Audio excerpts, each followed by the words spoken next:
A data class library stores the mappings between sources, data classes, and rules. The form editor is where rules are assigned. This is also where changes can be made to assign or add different data classes to sources on a per source basis. If I click a source, I can see the details of it, including the field, the data class, percent matching, and field rule if it's assigned.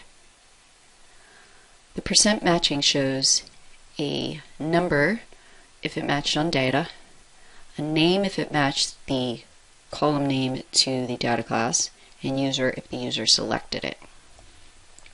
Additionally, down below I can see a preview of the data in the source. I can also additionally classify more here by clicking Auto Classify. In this particular case, I will pick first name, and OK, and it will scan that. In this particular case, it matched it to first underscore name at 99% matching of the data.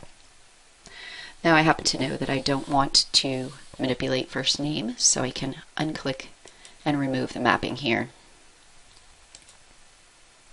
Additionally, I can change any data classes by using the drop-down and selecting a different data class.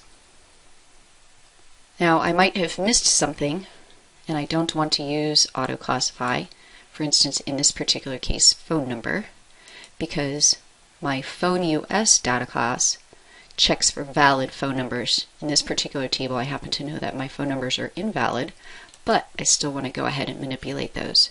So I select the data class here. Now I can also add data sources if I've missed something and remove them. For instance, this is a test table, so that needs to be removed from this project, and so is this one.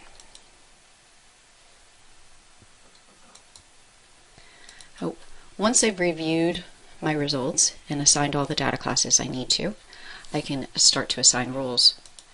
By clicking the data class itself, I can assign default rules. For instance, here I've already added rules to a library, so I can select my rules. For credit card, we use redaction, email encryption, last name pseudonymize, phone encryption, and PIN US redaction. What this does is goes and applies those rules to any data classes that have been assigned to a source if the rule was empty.